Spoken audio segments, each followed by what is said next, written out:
this Friday edition of Renewing Your Mind with author and theologian Dr. R.C. Sproul. Dr. Sproul is also the minister of preaching and teaching at St. Andrew's Chapel in Sanford, Florida.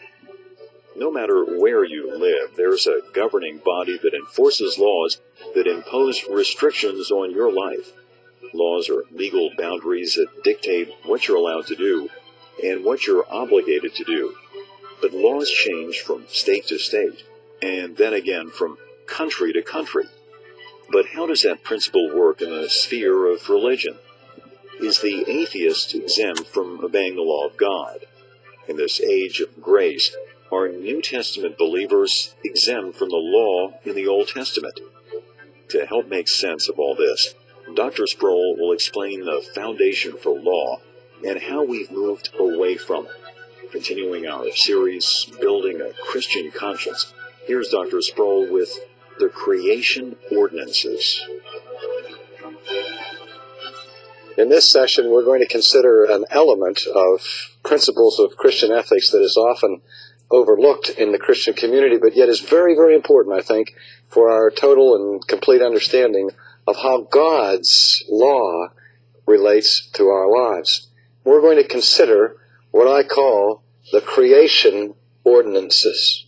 Let me begin by making a kind of an absolute statement, a blanket statement that may cause some kind of reaction from you, and that is that Christians always, in every society, at all times and in all ages, live under law. Now, you may react to that and you say, wait a minute, doesn't the New Testament deliver us from being under the bondage of the Old Testament law? Aren't we told again and again in the New Testament that we're no longer under law, but that we are now under grace? Yes, of course, I'm aware that the New Testament teaches that, and in the theological tradition which I represent, we put great emphasis on the central importance of grace in understanding Christian ethics. But all of the grace that comes to us in the New Testament does not eliminate entirely the fact that we live under law. Notice I said a moment ago that we live as New Testament Christians. What is a testament? If we look at it in biblical categories, we see that the Bible is divided up into different covenants. A testament is a covenant. And we speak of the Old Covenant and we speak of the New Covenant. And let's take that a little bit further. What is a covenant?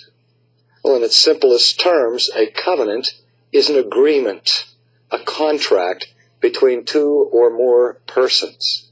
And every covenant has contained within it certain benefits, certain promises, but always a covenant includes stipulations, or what we would call legal requirements, or most simply, laws. There is no such thing as a covenant without laws. And the New Covenant, the New Testament, is a covenant with law. Jesus said, if you love me, keep my commandments. Yes, the curse of the law of the Old Testament was removed. The penalty of it was removed. The awful, dreadful bondage of it, we were redeemed from it. But that doesn't mean that now, as Christians, we are free to do whatever we want and free from any kind of obligation to our God. On the contrary, Christ is a commandment-giving Lord. If you love me, keep my commandments. There are laws in the New Testament, and there are laws in the Old Testament. Now, as a Christian, I am a member of a covenant group, a covenant community, which we call the church. Every member of the Christian church participates in the New Covenant, just as every member in the household of Israel in the Old Testament participated in what we call the Old Covenant. So Jew and Christian alike are covenant people. But what about the rest of the world? What about all of those millions of people on this planet, this day, who are not members of the Christian church, who are not members of the Jewish community? Are they in a covenant relationship with God? Well, the answer to that question, I think, is obvious from our study of Scripture. The answer is yes. All men everywhere are at all times participants in a covenant relationship with God. You say, but wait a minute, R.C., they never joined the Christian church. They never joined the Jewish commonwealth. How can you say that? Well, I say it for this reason, that God didn't make his first covenant with Abraham or with Moses, nor is the first covenant in history the one that Jesus made with his disciples in the upper room. The first covenant that God made with mankind was made with Adam. And it is that covenant with Adam in which Adam represents the whole human race. In that covenant, the covenant of creation, God entered into a contractual relationship with man, not as Christian or man, not as Jew, but as man qua man. And so that every descendant of Adam belongs by nature to the covenant of creation. So that the conclusion is irresistible. All human beings to this day exist in a covenant relationship with their Creator. To be sure, that relationship may be one that is negative. We may simply live out the liabilities of that contract. But we cannot escape the covenant itself. We can deny it, we can violate it, we can repudiate it, we can be hostile towards it, but we cannot undo it. And so those laws that God gives to man in creation are binding upon men, whether or not they are religious, whether or not they are members of the household of Israel or of the Christian family. There is a certain corpus, a certain body of moral legislation, of law, that God gives to all men. And it is that body of law that we are concerned about under the rubric of creation covenants. Well, what kind of ordinances are included in the covenant of creation? Well, just to mention a few. There are certain precepts, certain principles that God builds in to human relationships at the very beginning. In the first place, God imposes in the Garden of Eden a sanctity of life. It wasn't necessary for the human race to wait for Moses' trip to Mount Sinai to discover that it is wrong to murder. The prohibition against murder is set forth in the law of creation. So we can say that the sanctity of life is found in the creation ordinance. Other principles, the sanctity of marriage. Marriage was not something that evolved through a cultural developing process arbitrarily. It wasn't that men by nature were not inclined toward monogamous relationships, but then later through societal taboos were manipulated to form the unit of family that functions the stable center point of any society.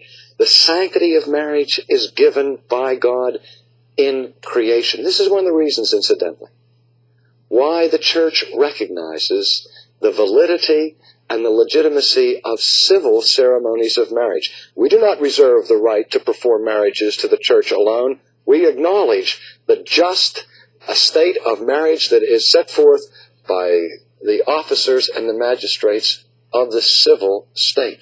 Because marriage is not uniquely an ecclesiastical ordinance, it's a creation ordinance. So the state not only has the right, but it has the responsibility to regulate these things. What else is covered in the creation ordinances? Well, again, one or two other things that I'll mention. First of all is the sanctity of labor. God established principles of labor in the very beginning of the human race's history. And principles of labor were part of that contract that God gave to man in creation. And in addition to the sanctity of labor, there was also the sanctity of the Sabbath day, which originally was tied in to the labor ordinances. So you see that as Christian people, we don't live in but one covenant, but we live in more than one covenant. As members of the body of Christ, we are also still members of the body of creation. We are still under the laws and the ordinances that God imposed to man as man. See if I can find an analogy in our own society. We see that there are multiple spheres of legal authority where we live. I live in the state of Pennsylvania. You may live in the state of Florida. And as a resident of the state of Florida, you are required, as long as you're a resident there, to obey the statutes of that particular state. For my part, as a resident of the state of Pennsylvania, I'm required not to abide by the regulatory statutes of the state of Florida, but by the laws of the Commonwealth of Pennsylvania. So that we live in two different covenant spheres. And so we can live in different states, and we can live in different cities. But the resident of Philadelphia, the resident of Pittsburgh, the resident of Miami, Florida, those three people, as diverse as they may be and as far apart as they are separated geographically, all share in one common sphere of government, and that is what we would call the federal government. Every resident of the United States of America is obligated to obey the federal laws. Now that's kind of the way these covenant structures are. A Jew has sanctions because he's of the Commonwealth of Israel. A Christian has particular commandments that he must obey because they are given to those who are of the household of Christ. But in addition, there is this overarching sphere of authority that is the covenant of creation. Now how does this apply to our daily lives as Christians? Well, first of all, we have to understand that the creation ordinances transcend the limits of the particular laws that we find within the New Testament church. That is, that these laws of creation go beyond the confines of the Christian church. How does that relate to where we are about? One of the most embattled issues in our day is at what point is it responsible or appropriate for the church to be involved in the secular society in terms of giving input to legislation. Don't we believe in a separation of church and state? How is it possible then for the church to be speaking out about moral matters that are perhaps none of the church's business? Well, it certainly would be a violation of the concept of separation of church and state if we became a lobby group as Christians and tried to impose the celebration of the Lord's Supper, for example, on every resident of the United States of America. That would be to try to impose a legal requirement on people who live outside of the covenant framework in which that particular mandate comes. But what about when the state is derelict and not fulfilling its obligation under God of carrying out the creation ordinances? Then I think that the church must be the church. The church is called upon, as it has always been called upon, to be the prophetic voice of God in a given society. To call attention to the fact that all men are under the authority of the creation mandates. But what if people are atheists and they don't recognize the laws of creation? Again, atheism does not nullify or make void those laws that God has given to man. Remember I told you the covenant of creation is inescapable. One cannot just repudiate it and then step out of it. We can break the covenant, but we cannot annul the covenant of creation. So Christians are called upon to be voices in favor of maintaining and preserving the sanctity of life, the sanctity of marriage, the sanctity of labor, and yes, even the sanctity of the Sabbath day. If there's any point in our culture where we have experienced a profound crisis, it is precisely at this point that the question of what the government should legislate. What is the guideline for the laws of the land?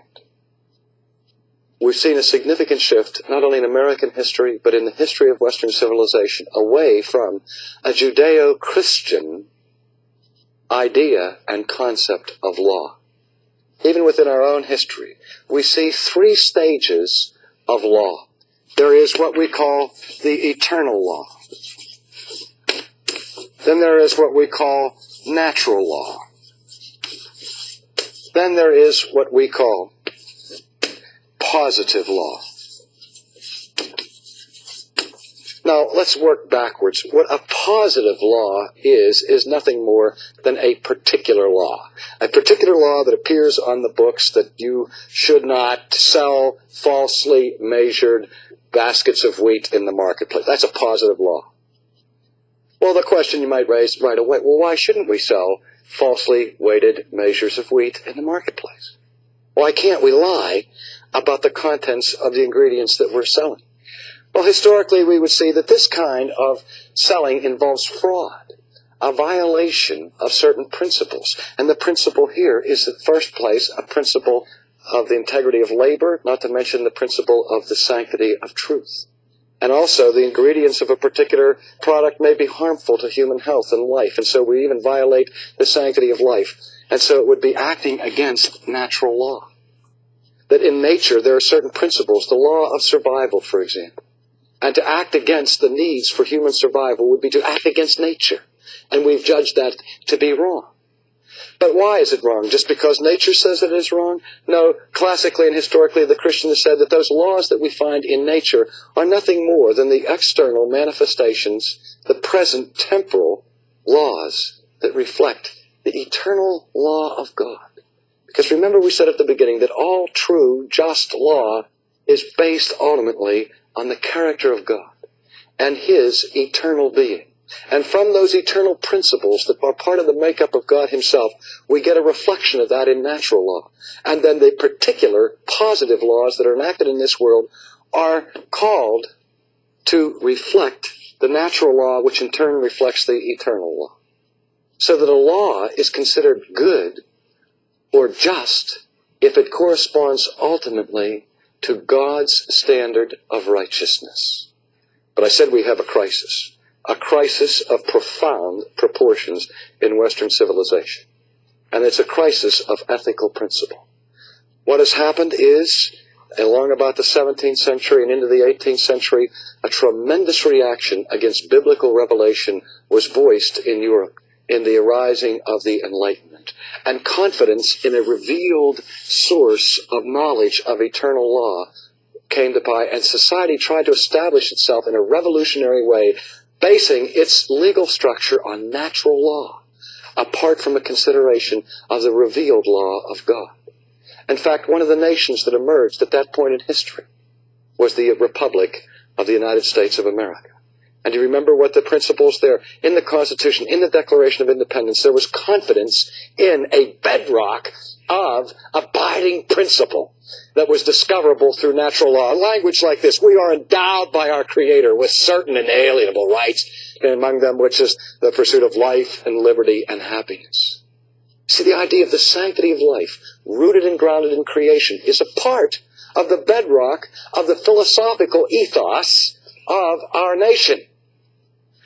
But along about the 19th century, confidence began to erode in natural law with the rise of so-called positivism. And men like Oliver Wendell Holmes, when he was Chief Justice of the Supreme Court, said that law can no longer be enacted with an appeal to transcendent principles of ultimate truth, but law merely reflects at every given moment the tastes and the preferences of the current society. That creates, dear friends, the legal free-for-all in which you now live, where laws are passed positively, cut off from their classical foundation. So now the standard for law becomes not eternal truth, not eternal principle, not the character of God, but the wishes and the desires of the most powerful or most vocal majority. It's what the special interest group is able to legislate that becomes the law of the land. And when that happens, then, dear friends, we begin to live on the basis of expediency rather than on the basis of principle.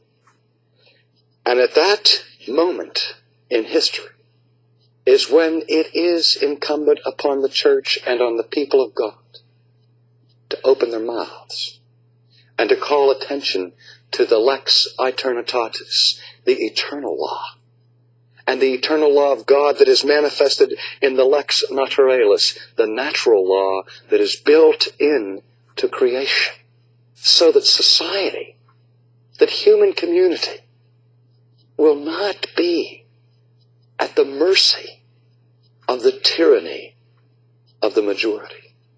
That our rule and our lives and our community will not be of men, but of law. There is a difference between rule by men and rule by law. You say, but men make laws. Yes, but that's not what I'm talking about. Men make laws, but those laws that they make are supposed to be subordinate to the law of God. That is the supreme norm for a society.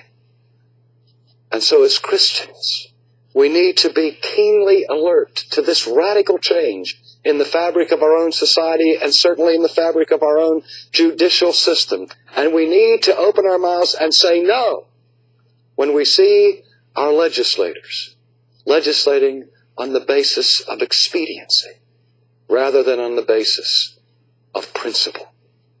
But of course, if there's going to be a counter-revolution, if there's going to be a counter-reformation, it has to start with us in our own lives.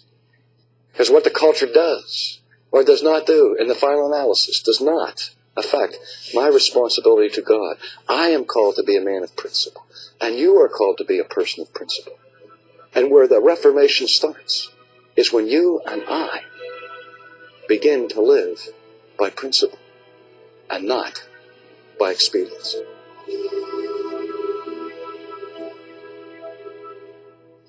You're listening to Renewing Your Mind. That was Dr. R.C. Sproul explaining the foundation of all law and how nobody is exempt from obeying it. Today's lecture, The Creation Ordinances, is the fifth message in a six-part series entitled Building a Christian Conscience. In today's world, it seems more than ever, we're faced with moral and ethical issues that cannot be ignored by God's people, and thinking simplistically about complex issues is not what Christians are called to do. In this series, Dr. Sproul provides general yet biblical guidelines for maintaining Christian integrity in a world filled with temptations. During this week on Renewing Your Mind, we're offering the Building a Christian Conscience series on CDs to you for a donation of any amount.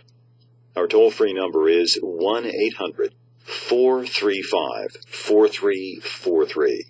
Again, that's 1-800-435-4343. You can place an order online at ligonier.org. Ligonier is spelled L-I-G-O-N-I-E-R. That'll bring a close to our program today. Thank you for listening. Join us again Monday as Dr. Sproul explores what the Bible says about the place of conscience in the Christian life. Until then, have a great weekend and Lord's Day. You're listening to Renewing Your Mind, the listener-supported radio outreach of Ligonier Ministries.